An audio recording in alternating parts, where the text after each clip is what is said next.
folks, hope you're all doing well and welcome back to the channel. So, due to popular demand, this is part 2 of my favorite tracks off every Rush record. So, the first video, I'll put the link down below. I picked all my favorite tracks from the first 10 records, so we went up to Grace Under Pressure. So now we're going to continue on from Power Windows.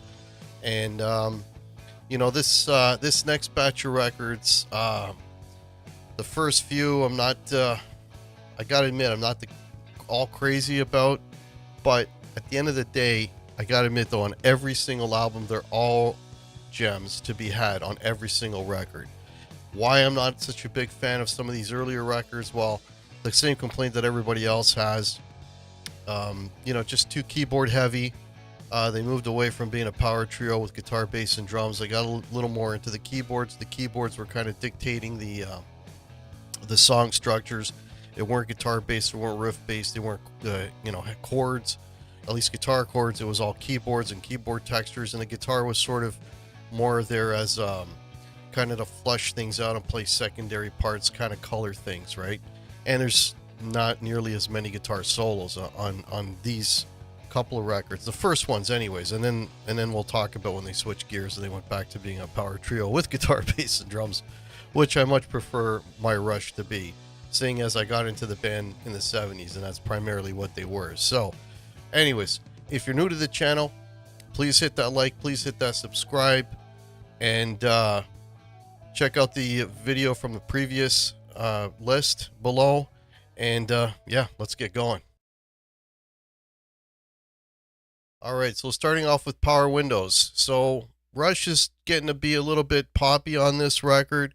There's some really great melodies and just really involved melodic chords and harmonic content on these songs, which I really love. Rush is, again, incredible writers and arrangers and so on and so forth. But and again, there are some gems on this record, but I would say my favorite track on this has got to be the opening track, The Big Money, which was the video and so on. And there's a fair bit of guitar on that. But yeah, I would have to go with The Big Money off of Power Windows. Then we got Hold Your Fire. Now, this record kind of surprised me that I liked it as much as I did, because I hadn't listened to this one in a long time, and this was actually a better record than I recall. A lot of great tracks on this. You know, The Time Stands Still, you know, the single off of this is great. Second Nature, Lock and Key. There's some good, really heavy, good tracks on this. But I think my favorite again on this one is Force 10 on this record. But this one had a lot more songs on it that I actually liked, that I guess I totally forgot about, or maybe I just sort of put this in the shelf of Rush records I don't like very much. But this was coming back to this one, man. I'm surprised how much I really enjoyed this record. So this was a nice surprise. But off of Hold Your Fire, I got to go with Force 10. Presto. Well, like, good tracks on this. Show Don't Tell's great. Presto, Superconductor. Some really good tracks off of this, but my favorite off of this record is gotta be Presto, I guess. Yeah, Presto. The title track. But yeah, again, like I said earlier, there's some really good gems on each one of these records. Yeah, and they're all you know, it's Rush, man. There's always going to be some good stuff. So, but anyways, off of Presto, I got to go with the title track. All right, then we got Roll the Bones with a rap. Yeah, this one in Power Windows of these first four, kind of my weaker records. But again, like I said earlier, there's good stuff on here. Dreamline, Bravado's great. But Big Wheel. But my favorite off of this has got to be Ghost of a Chance as my favorite track. But there's good stuff on this. Gangster of Boats, Where's My Thing? It's a nice little instrumental. But yeah, but from this point on, they get back to the guitar, bass, and drums that I really like. And these next records from here on are for me my better and my more favorite than these first four. But here we go. We got counterparts with the caveman, Kevin Shirley, getting Alex to stop using a bunch of effects and get back to the humbucker guitars. I think PRS's back then is what he was playing, but I love this record, man. You know, the guitar driven songs are back. The keyboards now, they're the ones filling in the background, playing secondary parts, filling things in. Um, but yeah, I mean, this one was tough because there's some really good rockers on this. You know, Animate, Stick It Out, it's got that heavy riff. But man, the song I got to go with is probably the most simplest song structure wise on here. It's very basic, if you want to call a Rush song basic. But I got to go cut to the chase. That reminds me of a cult tune. You know, with the sort of the single note picking part, and then the heavy guitars that come in and they sort of alternate. So there's not as much arrangement wise going on, but the song's just got a lot of balls, and it's just nice to hear Alex bashing away on some heavy guitar chords. So, yeah, Counterparts is a fantastic record, but again, there's so many to pick from here, but I got to go with Cut to the Chase. Test for Echo. Another great record. A lot of great songs on this. Driven is awesome. Test for Echo is great. Dog Years is just a little quirky, but kind of cool. But Driven, if I haven't mentioned Driven, but I got to go off of this record. I got to go with Time and Motion. I think was might be my favorite off of this one. But again, some really great songs on this. Yeah, this is a great record. Not for me, not as cool as Counterparts, but not bad. Pretty good album. Vapor Trails. Well, we all know the story, right?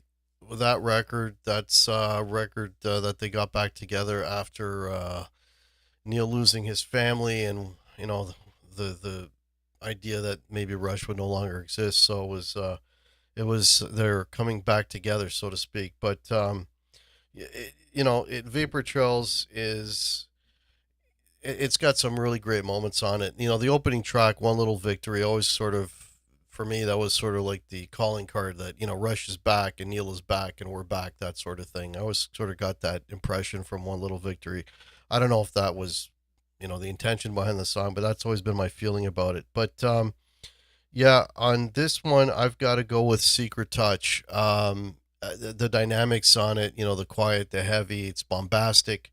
But it's always, you know, with Rush, it's bombastic, but it's always very melodic and very, very interesting, chordally. But yeah, anyways. So yeah, I got to go with Secret Touch off of Vapor Trails, but, you know, One Little Victory. There's a lot of songs on here I could have gone with. But yeah. Snakes and Arrows. This has always been one of my favorite Rush records. Um, there's some really good heavy songs on this. There's some nice mellow stuff. That instrumental that Alex does, Hope, I think is fantastic. Bravest Face. I mean, there's a lot of good songs on here, but I always like Working the Angels. I like the dynamic of it again. The melodic, the melody of the vocal is really good. Getty can sings the hell out of it. Getty, I mean, I didn't talk about Getty's voice, but I really like in these later records the sort of maturity in his voice. He's not, you know, he's not belting it up here. You're getting a little bit lower register with him, so you're hearing more of the richness of his voice. And again, Getty's a fantastic singer. I don't care what anybody says. I love Getty's voice, but off of this record, yeah, I got to go with "Working the Angels." Yeah, it's my favorite track off of Snakes and Arrows. And their last record, Clockwork Angels, last record with Neil, rest in peace, based on a story of Neil's. This record, I mean, if this is their last record, what a way to go out. Absolutely fantastic album. Really, really love it. And again, a lot to choose from. But for me, the sort of the grandiose, epic, majestic, whatever adjective you want to add, The Garden, as a closer is just an absolutely phenomenal song. It's got all the elements of latter day Rush that I really love. You know, it's just so harmonically rich and beautiful. I mean, it's a bass riff that kind of drives the song, which is kind of cool. The sound on this record is great. I love the sound of Neil of Getty's bass on this record. And God bless the Gibson Les Paul, because man, that solo that Alex takes on the Garden is just unfucking believable. I mean, the way it comes in, the whole song is just so grand and big and beautiful, and it's just a great way to end a record. And again, if this is their last album, it's a great way to end it. So, gotta go with the Garden off of Clockwork Angels. Um, so there you go. So there's my favorite track off of the last 9 Rush records. Again, starting from Power Windows up until Clockwork Angels. Tell me what your list is. Throw that down in the comments. That'd be much appreciated. If you've made it this far, thanks for watching. If you're new to the channel, please consider liking and subscribing. That would be awesome. And yeah, we'll catch y'all next time. Cheers.